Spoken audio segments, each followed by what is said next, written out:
All right, welcome everybody to our latest Live Motocross podcast as we talk all things AMA Pro Motocross and MXGP with Jason Thomas and Ben Townley. Obviously, firstly, thank you to everyone for listening and supporting this website and these podcasts. We really appreciate it.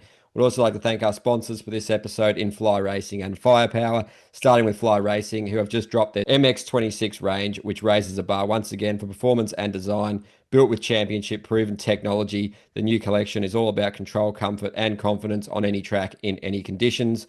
Leading the charge with the Formula S, the world's first off road smart helmet. It's a game changer and a bold statement of Fly Racing's commitment to innovation. Go and check out the full 26 lineup at flyracing.com. And for more info, go follow them on social media and check out your dealers as well. Obviously, big shout out to Firepower Batteries too. Go check them out and all their excellent offerings. Obviously, joining forces with heavy hitters in the industry like Club MX. Sure to scope them out in socials online to see what they have in store for you there. So, firstly, welcome JT, mate. We're back again for the podcast, except you're in Europe this time, fresh from Lockett in the commentary booth. So, a bit ropey with the weather on the Saturday, but the Sunday worked out all right, mate. So, how are you? I'm all good. Just kind of in between weeks here and relocated over near Lommel. I'm in Eindhoven for those that are familiar, but it's maybe, I don't know, 40 minutes or so from Lommel where the GP will be this coming weekend. And yeah, it just feels like a little bit more in the heart of MXGP. You know, most of the teams are located down there and riders all live kind of here, a lot of them in the Netherlands. And it's going to be fun. Get to watch guys practice throughout the week this week, which I really never get to do. So just a different experience than my typical GP visit anyway.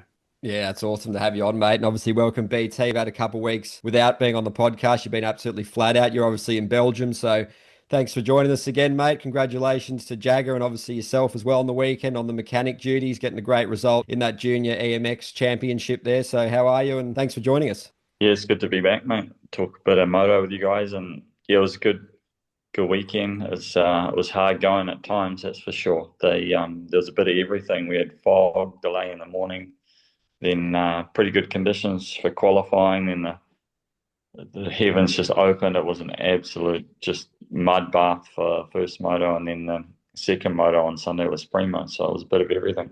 Yeah, mate. For you blokes, start with JT. What were your highlights from the weekend, mate? Obviously, it's great to be back in the GP commentary booth with Paul. Obviously, the last one at Kozar was pretty miserable weather-wise, but yeah, you did a great job on the comms, mate. Bit of a different sort of contrast from what you usually do on the SMX racing. You can sort of have those discussions and elaborate on points. So it was really cool for the fans to have both you and Paul in the booth. So your key takeaways, and then BT, you can follow on. Yeah, it was fun. I wish the racing had been a little tighter at times, just so we could kind of have some. I would have had more analysis to give, but it just felt like guys got spread out at times. You know, the MX2 motos were amazing. I think that there was a lot of different scenarios that could have played out this coming weekend, because if you look at the race in Finland, a lot felt like it was changing, especially in MX2. You know, like Simon did not have a good weekend. The points were really kind of getting questionable. And I struggle to say that because he was still 43 up going into the weekend. But if you kind of look behind the scenes a little bit and dig a little deeper, things felt like they were a bit more precarious than that number would indicate. Kai had a ton of momentum.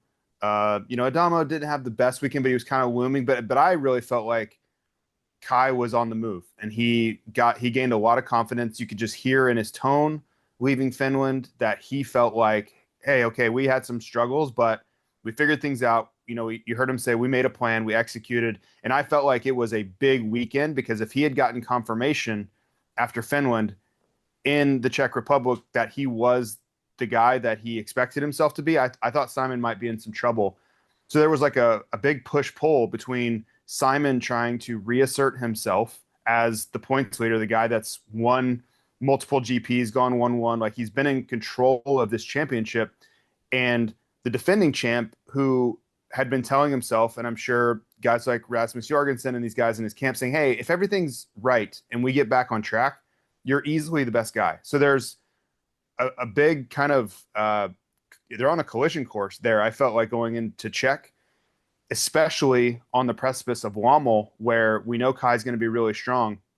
If you had given Kai more points and he cuts the lead down even further, that could really snowball in a negative way for Simon going into this coming weekend, where he knows he's going to be at a disadvantage to Kai just on, sand riding abilities and where he's going to feel more comfortable and all those things.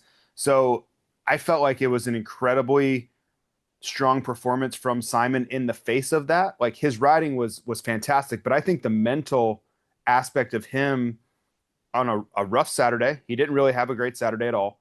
For him to do what he did on Sunday and take the points lead back to 60 or whatever it is on Kai was a huge, huge chapter in this championship. And there's a lot of racing left to go. We know that, but I feel like Simon's best move here is to kind of just work on keeping the status quo. Like, if he can just keep a yo-yo effect going on in the points, okay, maybe he gives some back at Lommel. That's okay.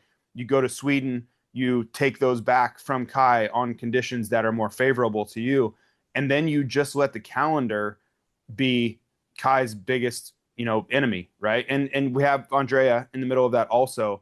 But if you can just keep the points in this sweet spot of 40 plus, and okay, maybe it goes down to 41. Well, guess what? I now have a strong weekend. It goes back to 49.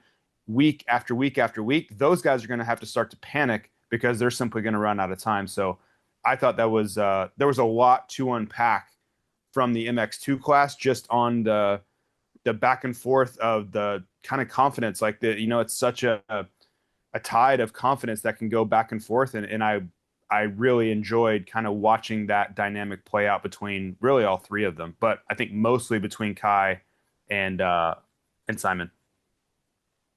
Yeah, I agree. Like, the momentum had seemed like there was a swing towards Kai after Finland, and just the fact that Finland was obviously a very rough, demanding, gnarly sand style track. You've got Lommel coming up and Arnhem as well. So just three tracks that play into his favor, and like JT said, the calendar is his biggest enemy now with only 6 rounds to go.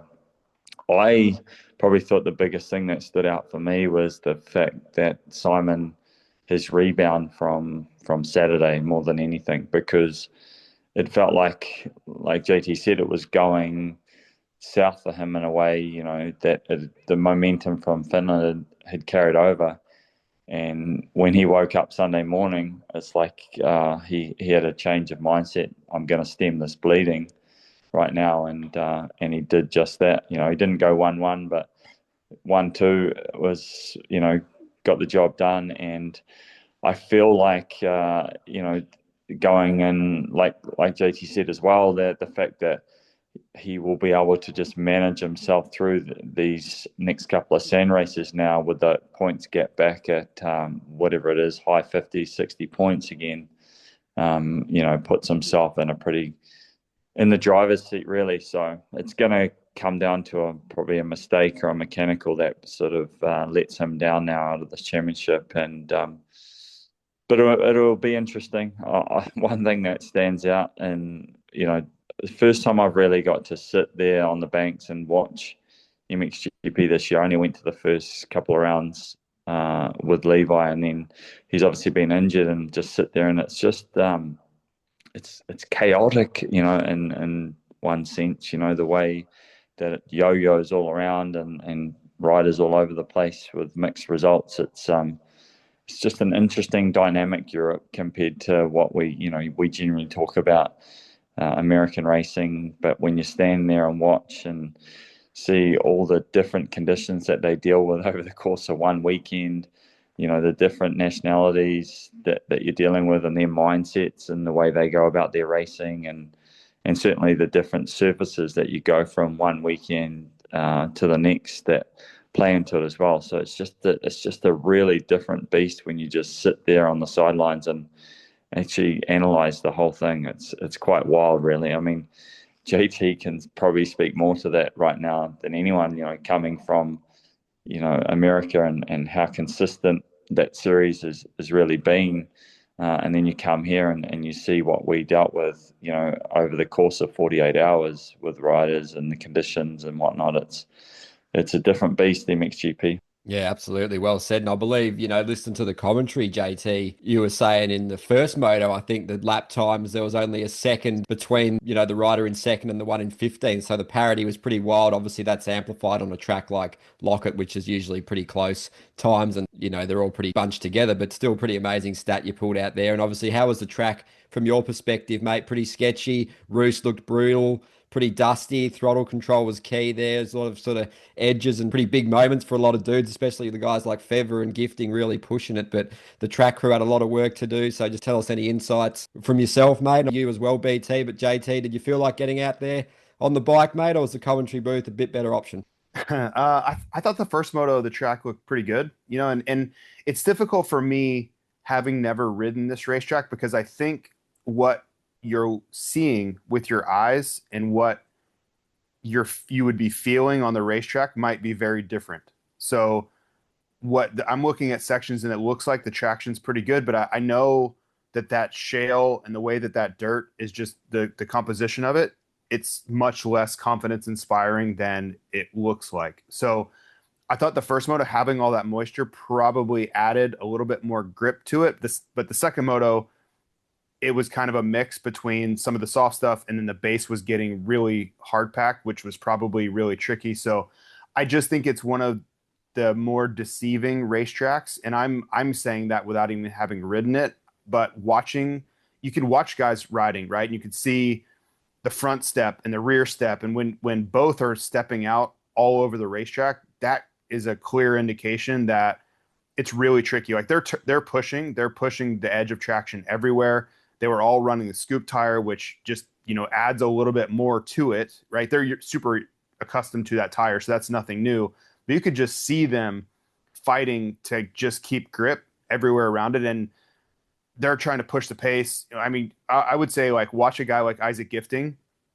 He's so on the edge all the time, right? Like his pace is really strong, but he likes to ride the edge all the time. And you can see how tricky it is. If you watch a guy that doesn't really look like he's taking any chances, I think it's a little deceiving. Like that's not necessarily a fair representation just because, a guy like Simon, he doesn't really ride on the edge of control very often. Like he's very within himself all the time. Sometimes I would even say to his own detriment, like he's not willing to push if things aren't all perfect.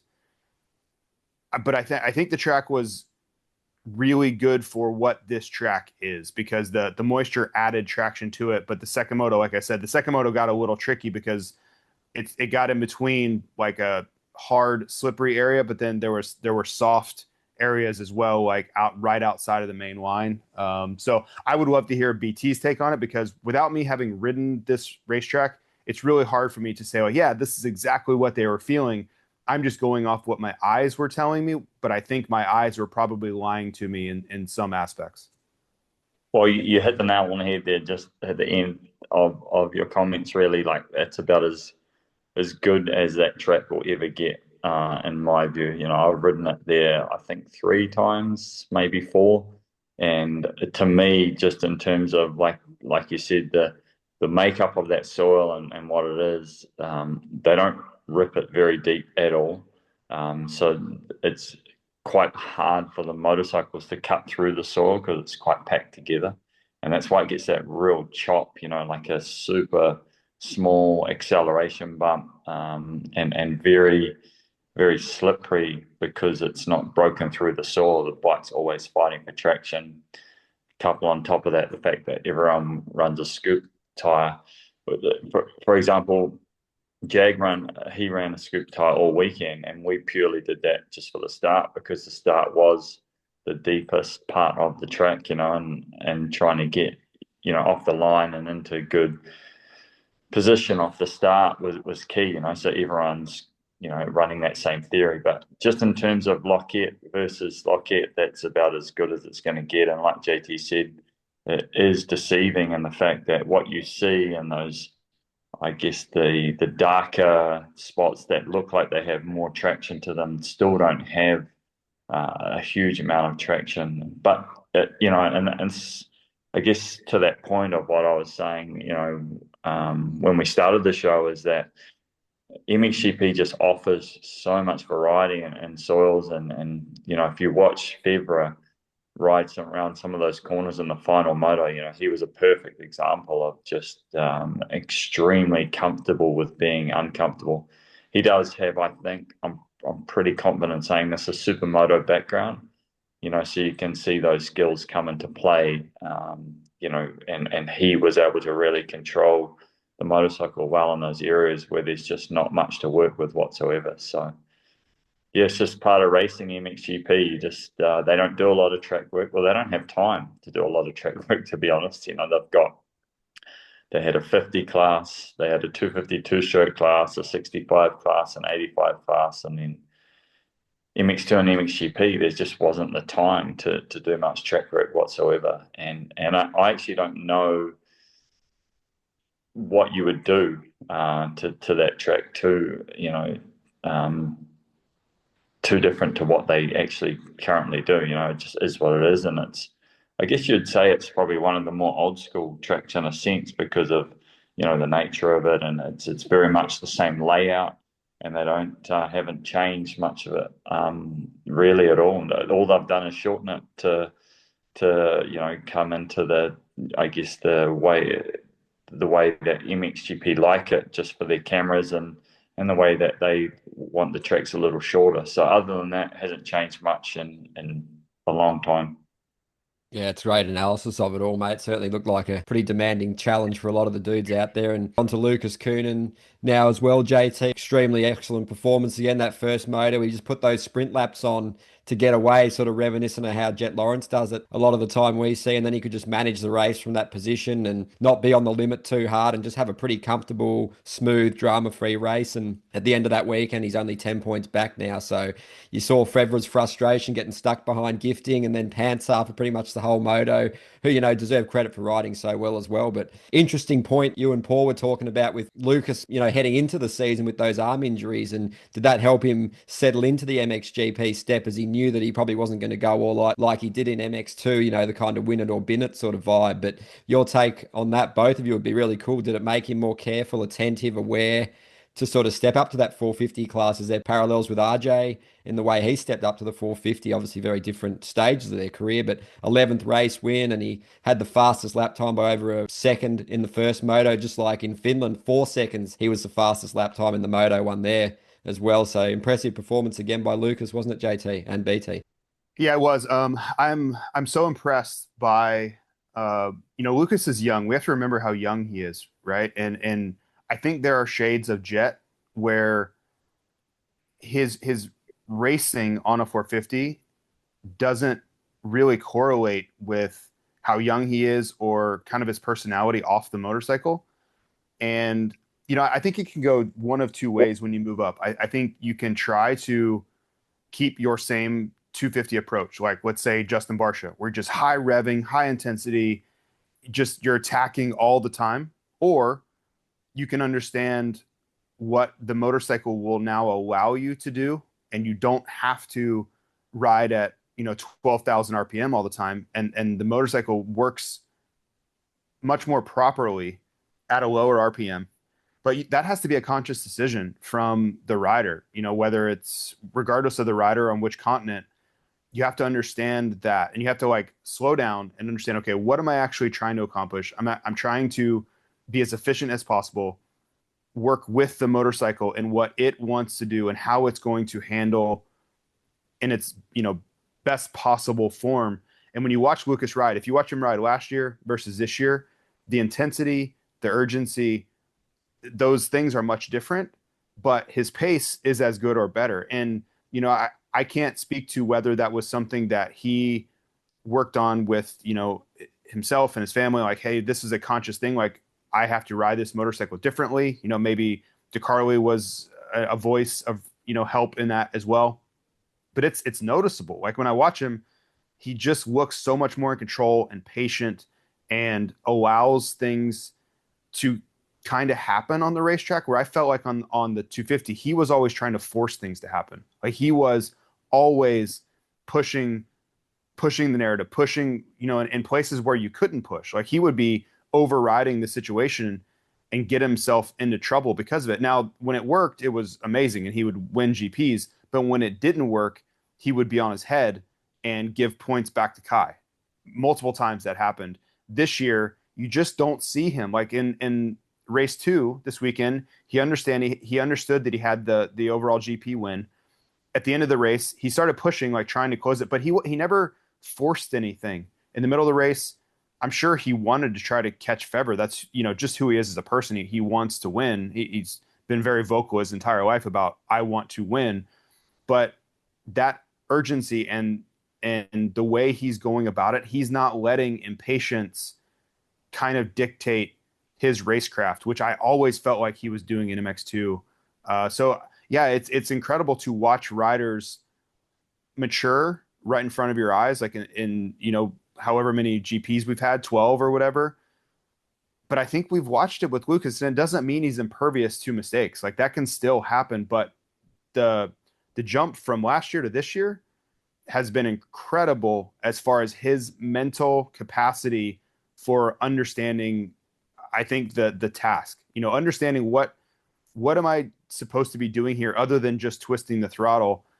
It's pretty incredible to watch. I don't think it's all that common to mature that much in simply one season. So yeah, BT, go at it. But I'm amazed at what I've seen from Lucas in a season, because his little brother has shades of everything that I thought that Lucas could be, and they could not be diverging more in the way that they go about their racing. Yeah, you've touched on a number of things that I would have touched on as well, JT. I think I don't know them at all. Like I know a number of the riders over here, but obviously they're young, and I wasn't around when they've been coming up whatsoever. So I've only watched them, like most people here listen to this podcast would have, just through highlights, on YouTube and just whatever you see floating around the internet. And I've always thought that his base skills were phenomenal. They just have that extra little bit, those special riders that they do with certain pieces of the puzzle that other riders don't do. And I really have thought that he had that above many riders. And you're starting to see that shine through. And there's never coincidence in that. Like, give you an example. You go over the finish line. I'm not sure if you spotted this, JT, but I didn't get to watch the first moto. I was still busy cleaning up, and then I went out with Jag to watch the second moto. You go over the finish line, turn right, jump down the hill, and he was launching off the top of that hill, landing, and then as he would land, he would then jump over, I don't know, 3 or 4 braking bumps. He would miss, a good 5-6 meters of that braking zone, and then set himself into that turn. And he's just doing small, subtle. That's not small and subtle, but that's happening in multiple places on the track. Very jet-esque, I guess you would say, in a sense. And another point that you touched on, just the way he's riding the motorcycle with throttle control. When you got to the bottom of that hill, and you have that long left-hand arc back up to the mechanics, and that is an extremely technical part of that track. You don't have much to bank off going into that turn. There's not much to work with. Then all of a sudden it's a wall, which is it's been there for about 30 years and is as rugged as hell. This year they put rollers in the base of that hill, so you had to work the bike to get going again, and then you went to nothing, not really in terms of traction, as you got to the sharpest part of that uphill turn. The point I'm getting to is you could hear Roman Febvre, you could hear him the entire way from the base of that hill once he got on the power to the mechanics area.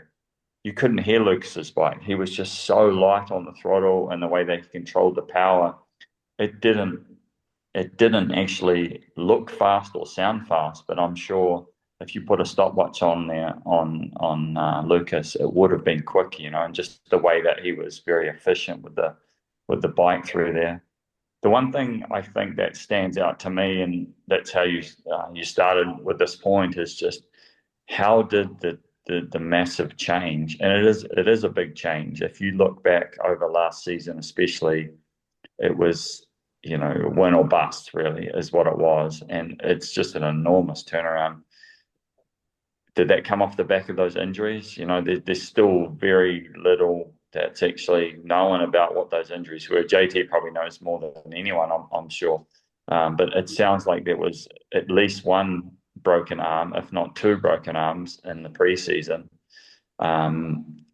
Did that sort of change his approach and to the season and calm him down slightly to begin the season? Then all of a sudden he's realized, wow, I don't have to ride at 10 tenths all the time to be a contender. Was that a factor? Did going to a 450 in the off season, was there a real change of mindset, internally in their inner circle? Hey, you're going to need to change. You can't ride at 10 tenths like you have been. That's going to escalate far more than what it has this year. Was going to the Kali a big part of that change, in terms of his mindset? They've got a lot of experience of won 7 or 8 world titles, 10 world titles with Caroli, so did that have a big influence on it? So I think there's just a number of factors that have led to him, and I can't say that any one of those factors are the reason why he's made such a big leap forward. The only thing that I can say is just his base riding skill is better than most. That is one thing that stands out. Just standing on the side of the track and watching him do what he was doing on Sunday was pretty cool to see. That close up. Yeah, absolutely. JT, you're welcome to expand on just, those difference-making sections on the track. Obviously, his line selection, the way he finds solutions to navigate the track, so fast and also efficiently. And I guess the way he's sort of managing the season as well. There's essentially 3 point-scoring, full-blooded motos every weekend, and he's managing it really well, so he deserves a lot of credit for that. The maturity, the discipline, just realizing when to push and when to, take it easy. So just your take on any of those other things. And if you shed any light on those injuries, that'd be pretty cool too. But it was a bit of an unknown, wasn't it? Yeah, I do think there was significant injury to both arms. Whether the level of fracture or anything like that, they kept, pretty close to the vest there. So I don't know, but you could see early in the season, like the celebration for I think he got 5th at the opening round. For them to act like he had just won a world championship, for him to get a decent result, you could tell how unlikely him even racing was. And if there's a way, if this does play out and he wins this world championship, which who knows, it's 10 points, you'd have to look back at really the willingness to ride through what seemed like significant injury at the beginning to give him any chance. I don't think most people would have raced under that scenario. And I think a lot of people were questioning that decision making early on. It's like, hey, this kid has a real chance to be a superstar in the sport for a long time, and we're sending him out there with a significant injury in his first ever MXGP race. This doesn't seem all that wise. But so far, it seems like it was the best decision. As for kind of the way the track played out and those types of things, I think, BT hit on something there. It really seemed like in race 2, when the track started getting a little bit more hard packed, that helped Fevre. His skill set really started to show up in race 2.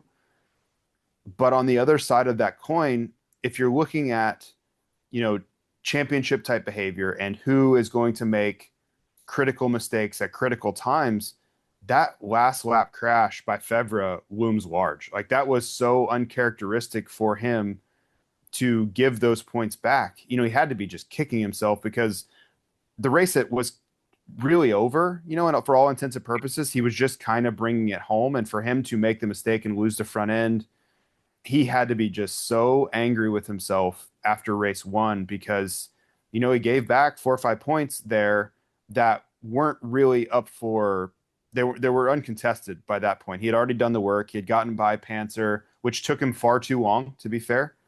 Far too long. You simply cannot sit behind Panzer that long in that moment. If you're going to, and it's easy for me to say that, but just, doing my job and analyzing it, if a guy like as talented as Fevre is on a track where he has been so great, he had 3 wins going in, you can't sit behind Panzer in that moment for the better part of 20 minutes, right? And Lucas was left to his own devices out front. Like, he had no pressure. He could completely ride however he chose to. It's really on Fevre to up the pressure there and put Lucas in an uncomfortable spot. And when he looks back and he continues to see Panzer in second for however long, like, he's as comfortable. That's how you build a 20-second gap. You're riding around at whatever pace you feel you deem necessary. So I thought it was an okay weekend for Fevre. He gave 5 points back when all was said and done. But I think he certainly left some points on the table. And if the way it went, like, you could say that Lucas's race 2 changed because he had the overall GP win in hand, but it could have been very easily, the way it all went, it very easily could have been a net points positive for Fevre, 1 point. He should have gone 2-1, and Lucas had gone 1-2, and then the qualifying race on Saturday would have been the difference, a 1 point. So it should have really it's easy to say that. There's a lot of ifs and buts in racing, but there was absolutely no reason for Fevre to crash there at the end, and it should have been a 16-point, deficit or advantage leaving the day with Fevre holding the number 1 plate. But his own mistake cost him that, and we don't know how valuable those points will be when we get to Australia. But sitting here today with 7 GPs to go, it felt like that those points feel very valuable in the moment. Yeah, I totally agree with that. Yeah, I was shocked to hear that. I hadn't seen that first moto, but to hear that he'd fallen from second at this stage in the championship is critical. And I'm going to go out on a limb and say I think that this weekend we see a change of red plate. I believe that Lucas, his riding skill in the sand, and I know Roman's very experienced, and he's the current Dutch Motocross Championship champion. But I feel that we're about to see a big swing here. If you look at just based on what we've seen from Lucas in the sand this year in Finland, he was still injured in Riola.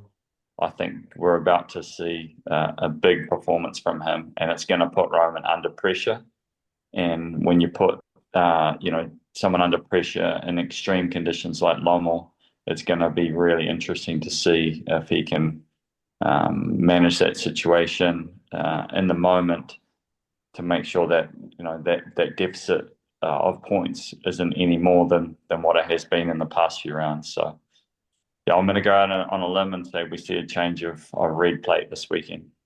Yeah, it'll be interesting. It was another missed opportunity for him for sure, and he searches to win his second MXGP title 10 years after the first one, and it's only going to get harder, isn't it, lads? I guess you look at, Coenen will be on the KTM, Fevre will still be there, obviously, but Geyser, Yamaha, Hurlings, Vial, HRC, it's only going to get harder, isn't it, JT? So we want to make this one count and get the job done while it's still possible and while he's coming towards the end of his career. So big end of the season for Fevre.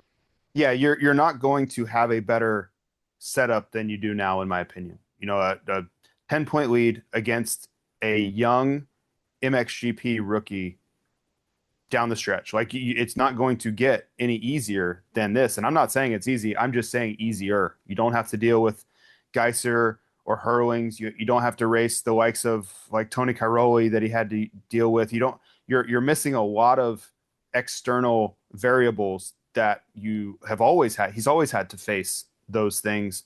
So he has to like how this sets up. That doesn't mean he's going to get the job done. Like Lucas, I agree wholeheartedly with BT. Lucas is going to, this is his home GP. Like, he knows that, Roman has done a great job of shoring up his sand skills. He has spent multiple winters at Riola trying to improve this skill set. So it's not a liability on a weekend like this. But it's still not his core competency. It's not what he excels at. And Lucas is going to try to exploit that. No question about it. He's going to try to exploit that. And he's going to hope that guys like Volanderen, guys like Koldenhoff, these guys can get in the fight and also give him some separation in points. And maybe it doesn't go that way. Maybe they're 1-2. That's fine. But I do think Lucas is viewing a race like this on the backside of what he was able to do in a sandier condition in Finland, and he's going to say, okay, that's fine.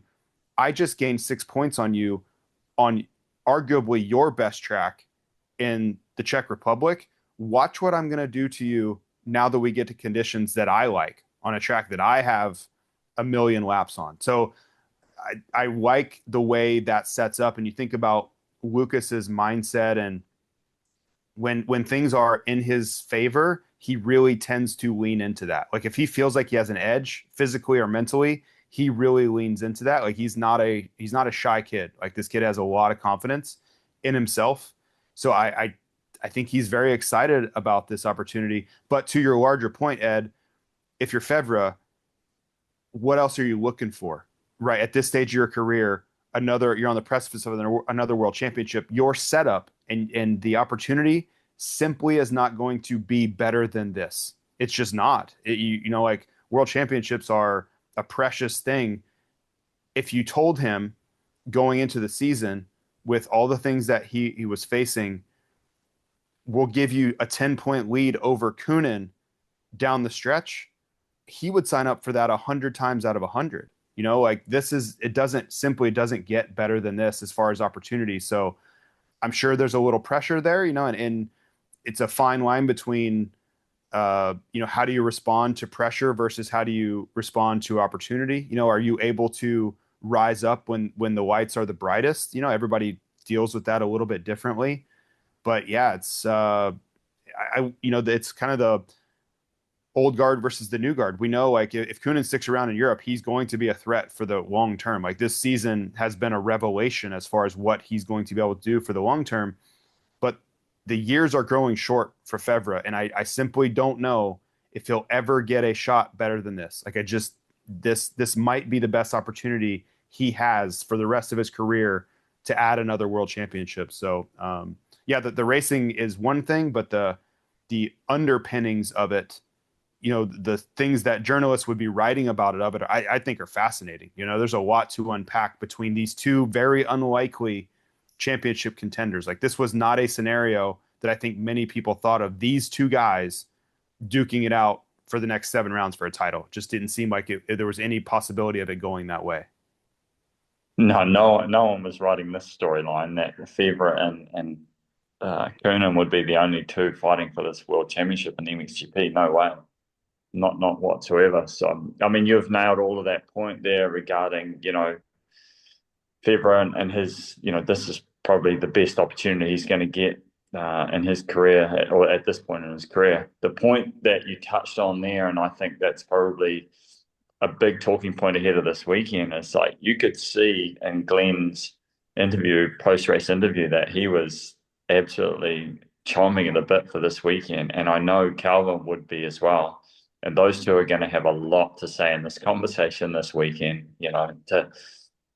I think Glenn's in some pretty good form. I got the opportunity last week when Jagger was practicing. We're at a track in South Belgium, and I could see, like, on that day, he was well up for it. Just the way, his intensity that he was riding that day, and just the confidence that he had. He carried that over into the weekend. Another podium for him. I think that's probably 3 or 4 podiums this year that for Glenn. So him coming into Lommel, he's coming in with definitely confidence and a good bounce in his step. Calvin's probably not quite at that same level, right? He's not at that same level right now, but going into Lommel where he's done well, I'm pretty confident to say he's been on the podium in Lommel before. He certainly has, in Riola and Sand races. So those two are going to have a lot to say this weekend in the points, I believe. And the one thing that I think we need to touch on with that in terms of how they'll have a say in that conversation this weekend is both Glenn and Calvin, well, certainly Glenn is a good starter, and the starts are a critical part of MXGP racing these days, from what I can see, and they've certainly turned that KTM around on the start line. Lucas wasn't getting those starts that he's consistently getting now, and the Kawasaki isn't getting off the line consistently as good as what Glenn and Lucas are. So I know there's not as many contenders in that championship right now when you remove Tim and Jeffrey from that equation. So it does, give him better odds, but still, it's not getting off the line consistently like he needs to be, in my opinion, to compete for this world championship. And when it gets as tight as it is, those starts are going to be critical on a weekend that could have, a big swing in championship points when you throw in two other riders that are going to be competitive to take points away. So yeah, it's going to be an interesting weekend when you start to bring in those other guys as well. Yeah, it's certainly shaping up very nicely, mate. And to your point on Glenn's form, I believe he had the fastest lap time in one of those motos and the second fastest in the other one at Lockett. So the speed's definitely there, and he's certainly shown that age is just a number at this point. But just a little Lommel preview before we touch on some American racing, lads. Obviously, JT, you'll be there back in the booth again. It's a massive event. Lommel always really exciting. There's a little bit of talk Hurlings might make a return, but just your keys to success, BT and JT. I've seen so many epic rides there over the years. It's definitely one of the most brutal and demanding sand tracks on the calendar in the world. It's right up there. So how excited are you, JT and BT? And it's going to be a cracker, isn't it? Yeah, I want to hear BT's thoughts on this, because he's spun infinitely more laps than I have. I've only ridden there once, and I realized very quickly that I had no business at this track, especially with Supercross suspension on. I rode around it and said, you know what, I've done it. I'm going to go park now and watch great sand riders do this. So I will defer to BT first on what these guys are about to face. Yeah, it's just something like you can't put it into words until you go out and experience riding it. Like you said, JT, it's a different beast. It's funnily enough, I spoke to Jay Wilson last night. He's here in Belgium at the moment while the Japanese series has a summer break, and he was there last Friday. And every man and his dog that wasn't racing and Lockett was there riding, and he couldn't believe what the track conditions were like and just how gnarly it is. And there's just no respite whatsoever on that track. Once you get into the end of a moto there, I think the one thing that probably I believe sets it up to be probably the hardest is we're probably at the height of the summer, for Europe, and I haven't looked ahead at the weather conditions, but when you add in that heat as well at times at Lommel, it can really play a massive factor, down the stretch in those motos. So I know it's not the same heat that you get in the US, but the heat definitely over the course of a 2-day event, plays a big factor in it at times.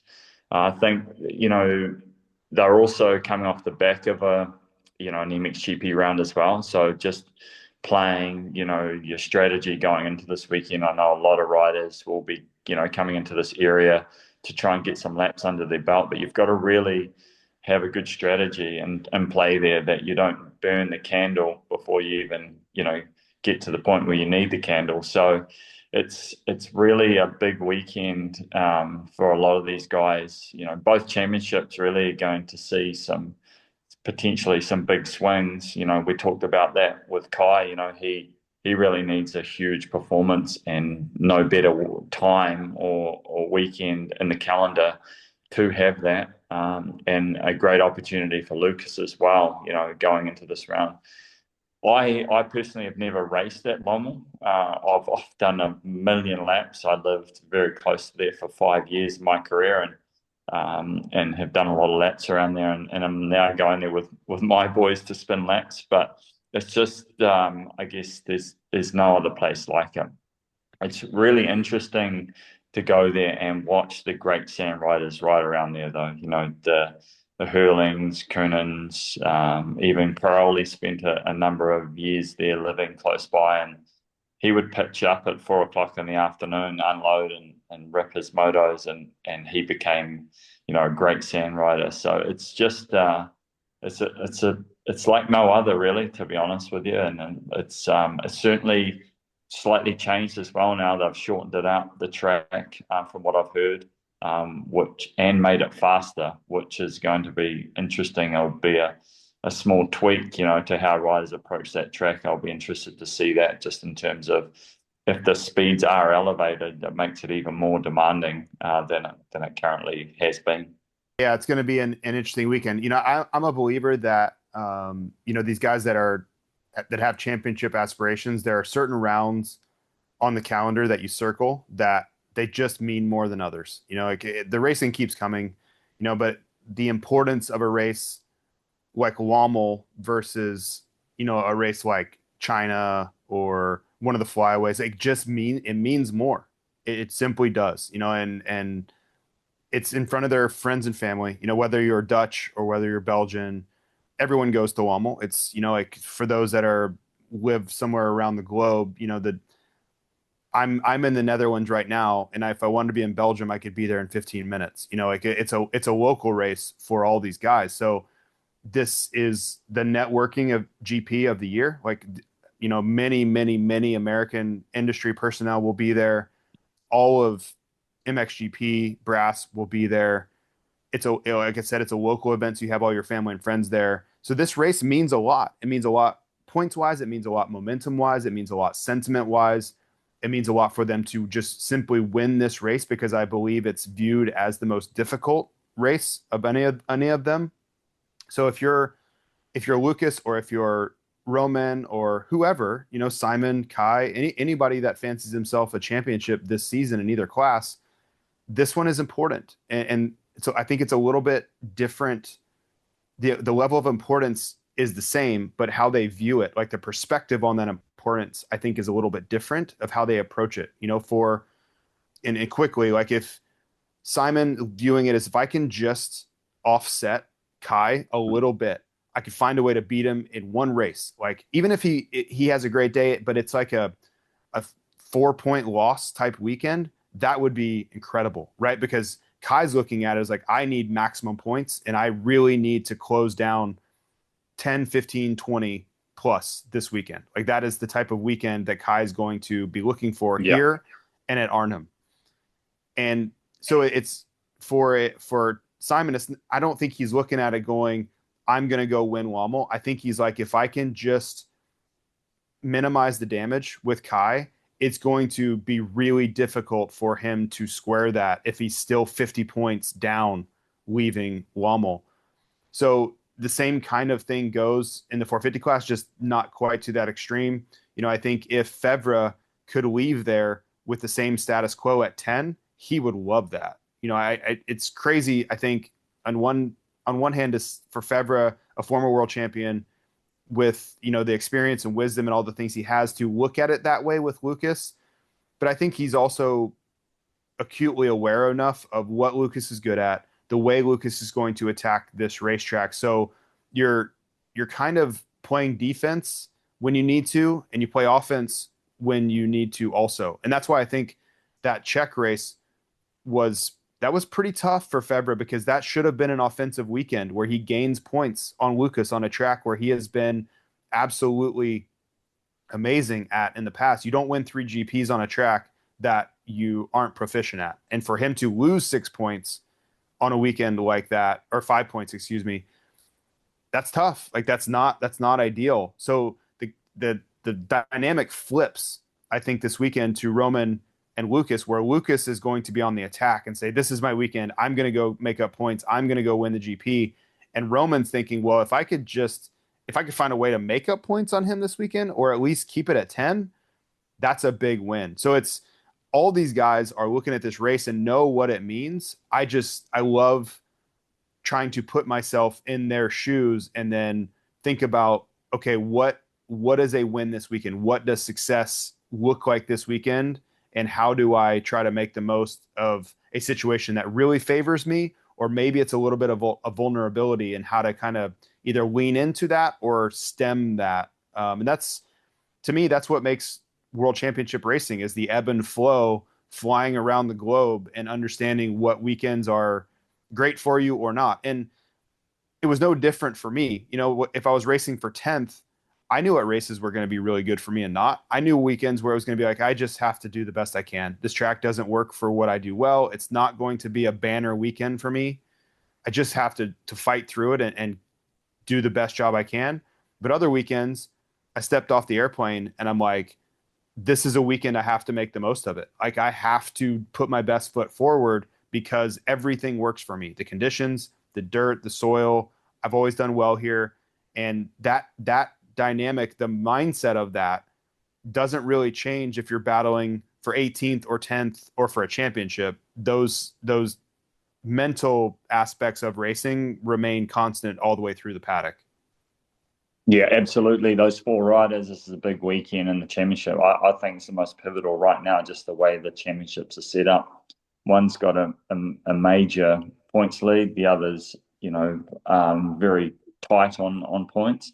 And it's going to be a big swing for all 4 of those riders, and the way that they approach it and what they're able to achieve in the weekend will be, one of the weekends we look back for the championship, I believe. So I think it's pretty mouthwatering, to be honest, because, if Kai is able to, like you said, have a swing like he did in Finland, and Simon doesn't have, the weekend that he needs to have, that then sets up the final 5 rounds, for Kai to put the hammer down.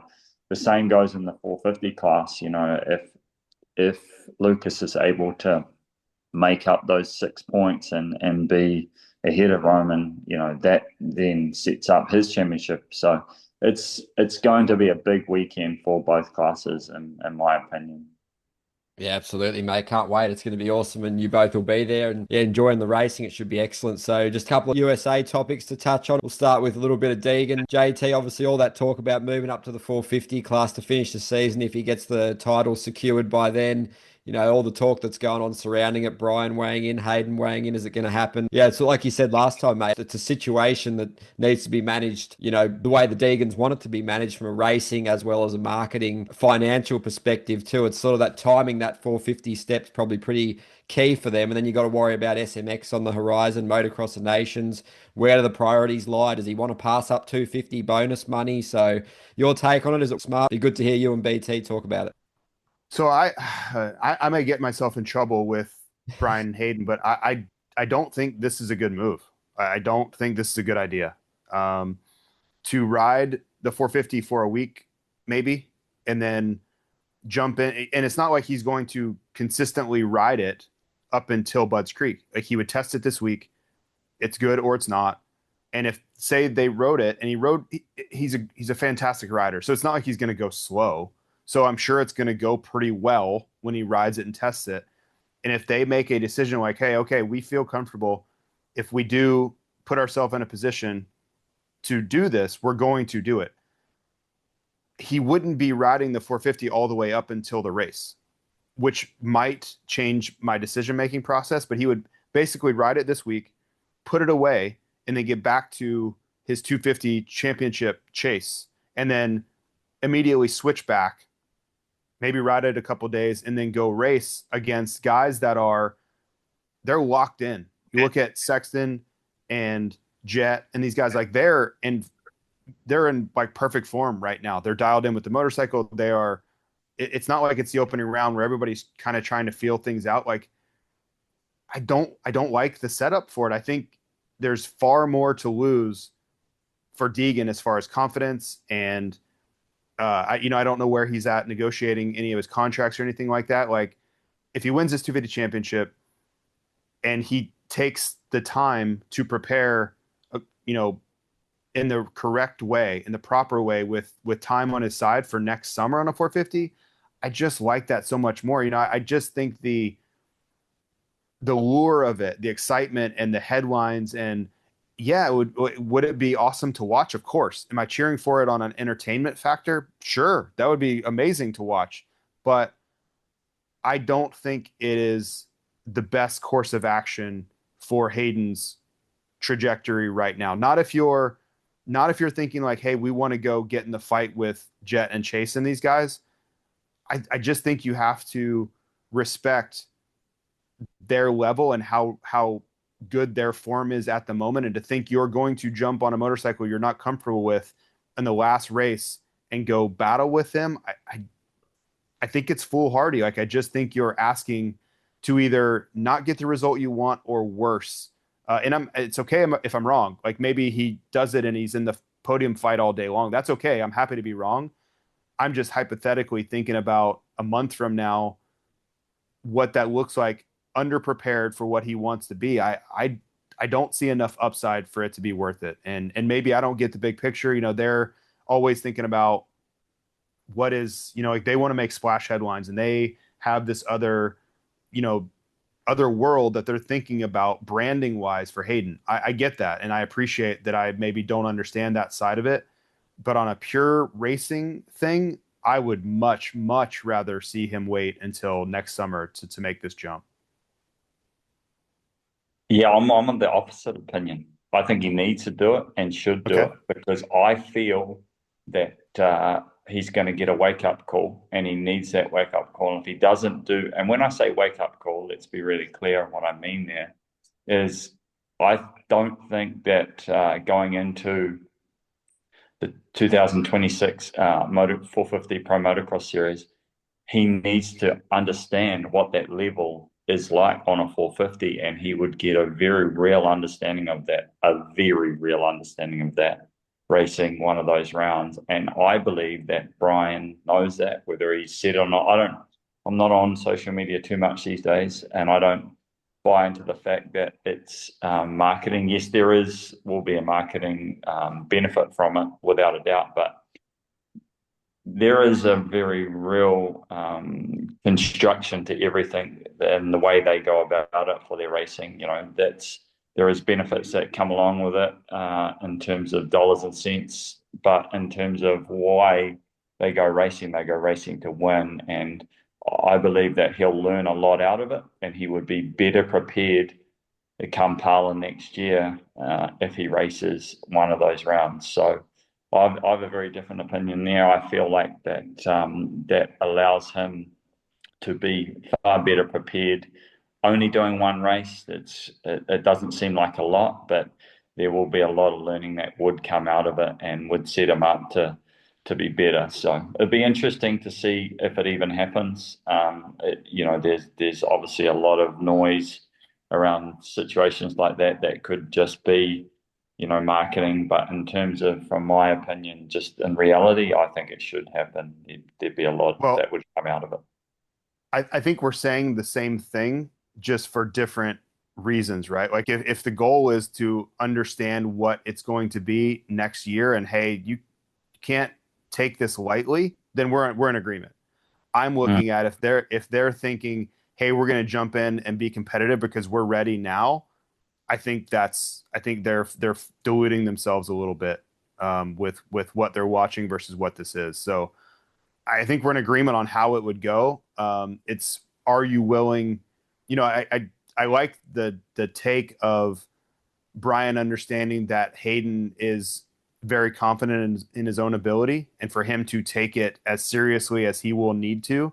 This might be the wake up call, the experience that he needs to say, oh, wow, that like these guys are for real. And I need to take this off season very, very seriously if I'm going to be in that fight next summer. So I think we're in agreement on where he sits accordingly against those guys. I think there are a lot of people around the world that are saying the Jet Hayden thing is, we're on the precipice of this war between those two, and they might be right, but I don't think that is in August of 2025.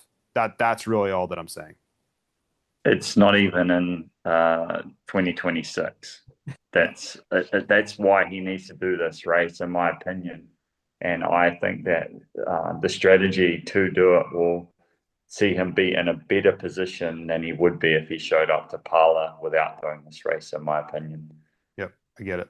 Oh, it's going to be awesome to see what happens there. Big end of the season, I guess. We've got BT on JT. We may as well talk, just to finish up with a bit of Prado talk. Have you heard any insights, any reasoning behind the downward spiral? Like you said, we're just looking for solutions and answers at this point, and no light at the end of the tunnel, really, mate. Have you got anything to, go on? You've heard since we last spoke, mate. But yeah, getting beaten by Lecurcio and battling with Hand and B-Ray's not what he had in mind for sure in the Pro Motocross series. So anything you got, JT, and then BT, you follow up.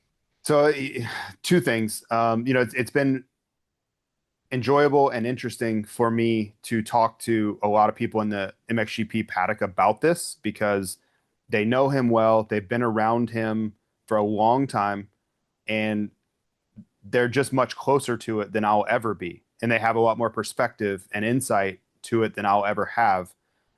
And it's funny when you bring it up, before they even start getting into their comments, there's just a lot of head shaking.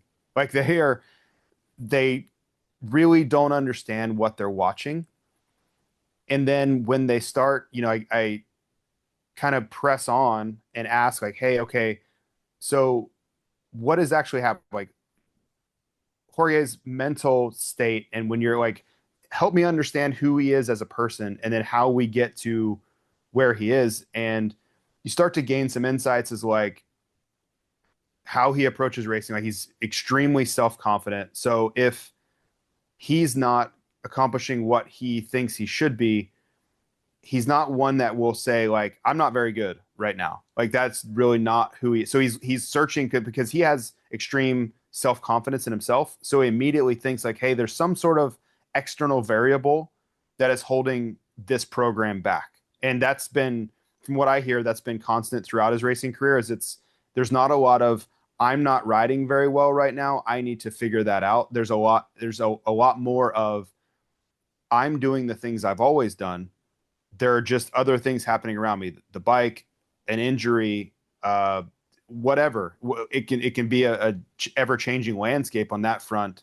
So that checks out with what's happening in the US, because if you listen to his interviews in the US, there's not a lot of, hey, this is really tough. Like the tracks are different. I'm having a hard time adapting. There's really none of that. It's a lot of this. I'm not, the team and I and the bike are not all working well together, and so I don't know how to square that, but I'm just kind of doing a lot more listening to people here than I am talking, and just trying to add context to my viewpoints on Jorge. But I'll be honest with you, the worst thing that's happened to him outside of the results sheet, that's the results page has been a travesty if you're Jorge Prado. But I would say even worse than that is you're getting beaten by privateer guys now. And your argument of, hey, the bike's just not great. I'm battling with Anderson and Webb and these guys that are all on factory equipment, but we're pretty far behind on equipment. Well, now you're getting beat by guys on privateer Kawasaki's. So there is no possible way that you can convince anybody that knows anything that your bike, Jorge Prado, is worse than Mitchell Harrison's or anybody in that, Lorenzo Accurcio, anybody in that realm. Your bike is better than theirs. Full stop. I don't want to hear differently. And if it's not better, that's your fault, because you have endless resources at hand to make it better. I know what it's like to race a bike like Mitchell Harrison has. You basically have no adjustment capability. Maybe you have like small changes you can make, but what you have is basically what you have, and you just make the most of it. And there's almost a piece with that is like, I don't even have to think about making big changes because there are no changes to make. So I need to figure out how to ride this thing. So for Jorge now to have to go face Oscar, Bruce Sternstrom, Dan Fahey, all these, Theo, all these Kawasaki technicians and his bosses. And I think they've been trying to empathize with him and say, okay, we thought we were closer than this. Let's keep working. Now you're getting beat by guys that are just on standard OEM equipment. Like that is not acceptable anymore. So all of your arguments, all of your, trying to contextualize your argument, say like, this isn't working, the bike, the chassis, this, like, they can just point across the paddock and say, okay, well, do you want us to go get Mitchell Harrison's bike? Will that be an answer? Because we can just do that. If that's because that rider just beat you straight up in this race. And that, to me, that is like the all-time low of what we've seen so far, because he really just doesn't have any leg to stand on anymore when you're getting beat by riders that, let's face it, he should be lapping those guys. Like he should be several seconds quicker than those guys, let alone getting past. Like the second moto at Washougal, I don't know how much worse it gets than that. He was battling for 20th the entire race. And as a guy who has done that multiple times in my life, that's not where you want to be as a multi-million-dollar factory guy. It's just not. We're dangerously close to this coming off the rails. And I don't know what that means. I don't know if he requests a release. I don't know. I don't know. I think we're going to continue down this path, but we're in a stage now where I think that all options are on the table. All of them are on the table because of how badly it's going. And I tweeted this the other day, and I'm sorry to be so long-winded with this. I don't know how to get better from here. What is going to change so significantly that you're going to see this gigantic breakthrough and he's going to do what he's capable of? Like that is you're not troubling. going to see that. Yeah, exactly. That's what I like. I think all the, like if you go on social media, you can get in an argument really quickly with diehard Spanish motocross fans. Like you can be in a battle to the death in 30 seconds if you want to. But I would ask them the same way I'm asking you to, how do you go from here? Like what's going to be the answer for I'm not talking about a small step. I'm talking about a large step, which is what the ask is. When you're making millions of dollars from your employer and you're finishing anywhere from 5 to 20, you need a very large step forward. And I don't see that anywhere close right now. Well, I don't have anything else to add. I've talked to you guys about this on numerous, podcasts we've done. There's nothing more for me to add. What I do want to ask, JT, do you know who the name Brodie Connolly is? Yeah, yes, sir. I sure do. So he just wrapped up that MX2 Championship in Australia, and Ed and I had touched on this earlier just before you jumped on. He is set to most likely, I don't know if this has been announced, but race in the US full-time next year, and I really think that he's going to throw the cat amongst the pigeons there. His bike skill is exceptional.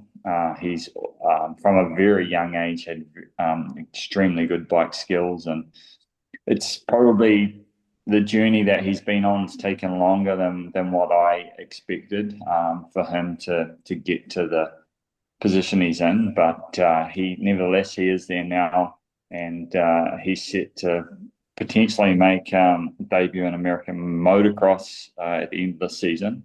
And then race in America full time next year, and I'm really excited. Obviously, he's a Kiwi first and foremost, so it's going to be really cool to have another Kiwi racing in the US. But really excited about his potential, just based on he's got 2 really good years under his belt in Australia now. It's a shame he did pick up a small injury going into Supercross last year, so we didn't really get to see his true colours in Supercross, and probably more to the point of just taking a little bit longer to gain the confidence.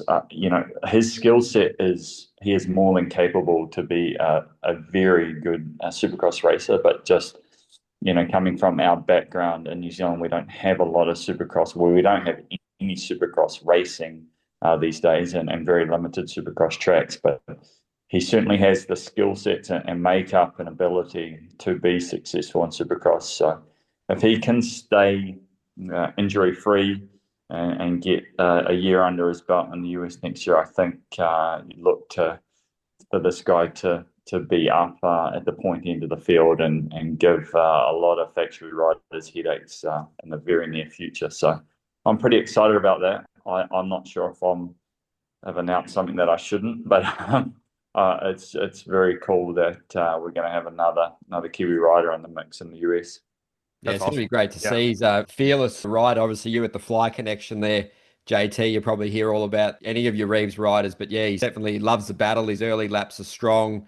Yeah, and even in Supercross, he was battling up front with McElrath pretty early in Aussie Supercross. Yeah, very impressive talent, and pretty cool having that for New Zealanders. So Aussie and New Zealand certainly representing strong in the moto world. No, it's awesome. I think we're going to get Cole Davies back here pretty quickly. So I would say we're going to have the strongest, Kiwi contingent in 2026 that we've had since BT was here. So that's going to be it's going to be a lot of fun. I think both of these series, whether it's MXGP or the SMX in America, have become truly international series. Like if you go down the list, and America wasn't always that, but if you go down the rider list now, you don't always think of it, but Ken Roxon International. Like there's so much international presence and Vial and all these guys that seem Americanized, but they're not. You know, like it is truly an international series on both continents. And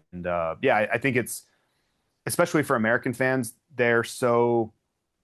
I think America's like a bubble, and not a lot of Americans look outside that bubble and understand there's really high quality racing happening all over the globe.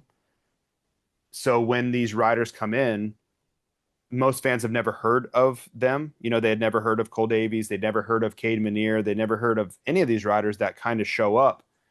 And then they're like, oh, wow. You know, for Menier to go dominate Hangtown, the SMX Next race, I think everybody was like, whether they had seen him do that at Ironman before or whatever, I think it takes people aback because they're not expecting that level to be so high. I'm used to it. You know, like BT and I have traveled all over the world, and you gain a respect for the skill set that people have globally. But I like to see fans that don't have that perspective or haven't had that experience, that being brought to them, and then that expands their horizons as to what's going on around the world. It's fun for me. And I would even say, it's to tie into the old subject. I was talking to a guy. I was in Las Vegas last Monday for a Pulp MX show, and a guy called in, and his take, and BT will love this, his take was that Jorge Prado is the MXGP guys, and Jorge Prado being the former defending champion, are just not quite that good. And Jorge Prado is doing the same thing he's always done. This is just what it looks like against American riders on American tracks. And I almost fell out of my chair. I didn't know whether to like punch my computer or fall out of my chair in disbelief. But I believe, I think there are people that believe that. Like, as crazy as that is for me to try to swallow, I think there are people that believe that. So that's when I like to see other riders come in and have success right away. Cause I'm like, guys, the level's really high everywhere. It just, a lot of times it's, where are they racing? Where are they comfortable yet? Those things. And once they acclimate, you're going to see it. But that take on Prado, man, okay. And to add to it, his final take, this gentleman, nice guy, I think wildly misguided, but nice guy nonetheless. His final take was that if Tim Geiser, a healthy Geiser, like beginning of the year Geiser that was winning GPs week in, week out, came over, he would be in the fight with RJ Hampshire in the championship right now. And I simply don't know what to say to that other than stare blanklessly forward. You should have just said to him, go and search up Motocross the Nations, Manly Basin, 2024 final lap. You should have just said that to him. I did. And their pushback was, well, yeah, that's on MXGP tracks. And I'm like, I can't help you. If that's what you think, then I don't think anything I tell you is going to help. You know what I mean? Like, if that's where your head is at, then nothing I say is going to probably change that. Yeah, it's interesting, like being, I've raced in both continents, and America just lives in their own bubble. You've got NASCAR, which is a version of, your highest version of motorsport. NFL, which is your highest version of a stick and ball sport in comparison to football. Football that's played, I call it soccer. Let's call it soccer so we can determine the difference there. You are in your own bubble. You've got everything in your country that creates, millions and trillions of dollars of revenue, and you don't have to look outside your own borders in that sense, So just for the average American motocross fan, they're not well versed with, what's going on in the rest of the world, and nor do they need to be in that sense, So yeah, I think that's probably the reason I brought up the Brodie Connolly point. I just wanted to, I guess, get away from the Prado discussion, because I just don't know, we're not going anywhere good. You made such a good point, JT. Like, where does he go from here? That's sort of where it's getting to. It wouldn't surprise me if a press release came out and Jorge Prado and Kawasaki part ways. It just would be of no surprise to me. So that's why I brought up sort of the point of Brodie Connolly. There's for the average American fan, I say that respectfully. I just wanted to I guess throw his name out there because it's something super positive and exciting that's going to come up here in the next few months. Certainly by the time we get into a few rounds into American Supercross, I expect that people will know his name. So it certainly is a different difference in terms of the way that the rest of the world that they globally view American motocross, and so they should, in terms of sort of coverage and the way that the broadcast is, how it's packaged in the media. I just look at the way in which press day is covered now in American motocross. It's phenomenal. The amount of content that you can view on a Friday, even two journalists, only guys on the start line racing each other, the amount of coverage that gathered, like we're all sort of waiting for the next round. I said this to Hunter recently. You guys should be racing 52 weekends a year. And the reason why, and I'm not saying that seriously, but the reason why is because as fans, we're the way in which American motocross is viewed and all of the everything surrounding it just leaves you wanting more and more. And I said this to you guys, a few weeks ago, just the way in which that it's set up these days and the level of what the sport is in America. It leaves you wanting more and more all the time. So I'm here for it. I can't wait for the next round. I don't know where we're going to for the next round, and then obviously into the playoffs as well, because for me that has brought a massive amount of appeal to the sport, just as for a general fan, to reset everything, the way that they've done the point system for the playoffs. I think they've done an incredible job of setting that up, Yeah, there's a lot to ponder there, mate. Lots of good stuff to get stuck into for sure. And obviously, like pretty much what you blokes were saying, there's a lot of opinions from people that don't necessarily have the knowledge to qualify them to talk on those subjects. And I guess with social media and the digital landscape, it's open season for anyone to have a voice, but you've really got to do your research when you're saying Prado's not at the level, because he definitely is, but it's just not going to plan at the moment. But if you watched him the last decade or so, you know that he's got all the skills to get it done over there as well. So I guess to wrap up, any final thoughts, JT and BT? Should be another cracking weekend and be another cracking podcast too. No, mate, I think we covered it. Just looking forward to Lommel this weekend. It's going to be a good time, and good luck to everybody that's at Loretta Lynn's. Like the entire United States motocross scene kind of shifts its focus to the amateur side, which is really cool. Like they will get all of the attention, all the media and engagement and all the things this week. So good luck to all the kids over there. I just quickly want to touch on this. Where did Steve get to with the fact that anyone can get onto Jet or Hunter's bike and whole shot? Where did he land on the end result there? Because I sort of watched the action, but I haven't heard any of his reports on it. So I'm just keen to see where that finished. Where did it begin from?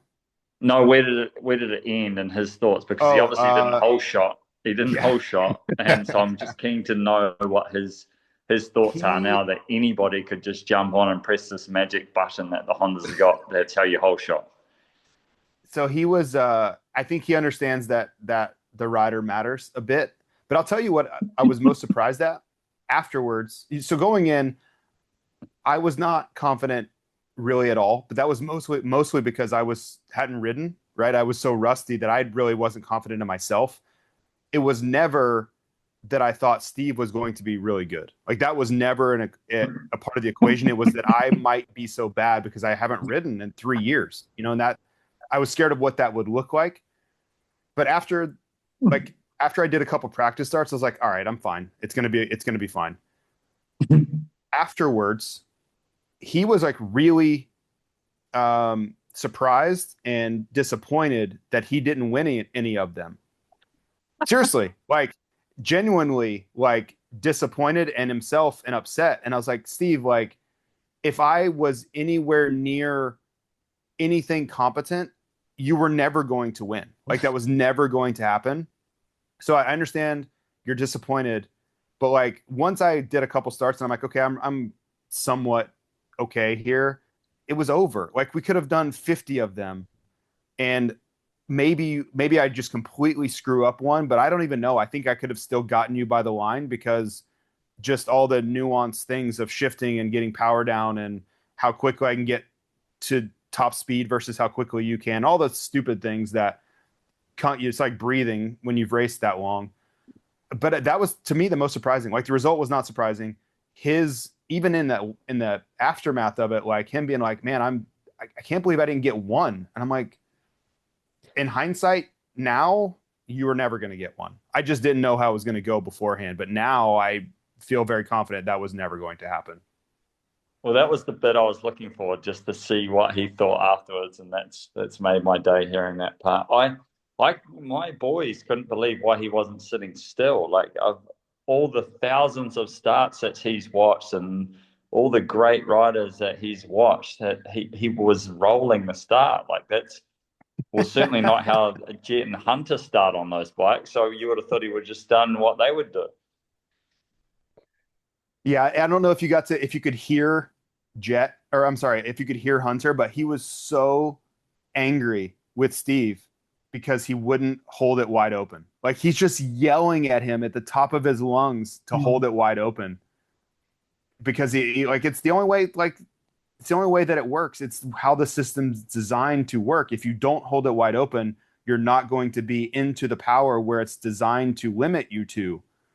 It literally is designed to not let you go past a certain RPM range, and that's optimized. But if you don't do that, you would be better off on a standard bike. You would just be better off on your own doing whatever you think is best. And don't get me wrong, I didn't get to ride Hunter's bike that day because we ran out of time, but they were angry would not begin to cover how they felt towards Steve for how he executed his starts. They were so pissed because they're like, literally, just turn your wrist and pretend that your arm is broken and locked in this position and do not let it go.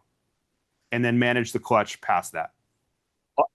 In Steve's defense, I would personally have a hard time holding a bike wide open and just letting the clutch go. I like mentally that noise and just being in that position, I would be shitting my pants that I would end up with the bike upside down and the whole entire motocross world watching me do that. I just wouldn't. I don't know if I could do that. Well, it doesn't. So the nice thing about it is the rev, like, and they showed it to me on the stand in neutral. The rev's not that difficult. Like it's lower than you would think as far as like how egregious you have to be with the throttle turn. Like it just gets to a certain point and the rev limiter kicks in and that's it. All you have to do is you could turn your elbow underneath the handlebars if you want, but it's only going to go to a certain RPM limit. But he wouldn't go to that RPM limit. That's the thing. And like if you're not on the RPM limit, the fuel map's not going to work how it's supposed to. You're simply going to get not enough fuel. And that's why you heard him bogging in the first one, because he's like half throttle where the thing's optimized to be at the limit on the RPM limit. So yeah, just poor execution on his part, but probably for the best for me, because if he had done what he's supposed to, I would have been in trouble. Good stuff, mate. I'll see you this weekend. No worries, lads. Been an awesome podcast. Again, massive shout out to Firepower and Fly Racing for all they do. And obviously go check them out online and socials. And that's been the latest Live Motocross podcast with Jason Thomas and Ben Townley. All the best for the weekend, lads. And we'll catch up next week. All right. See you guys. No worries. Have a good one.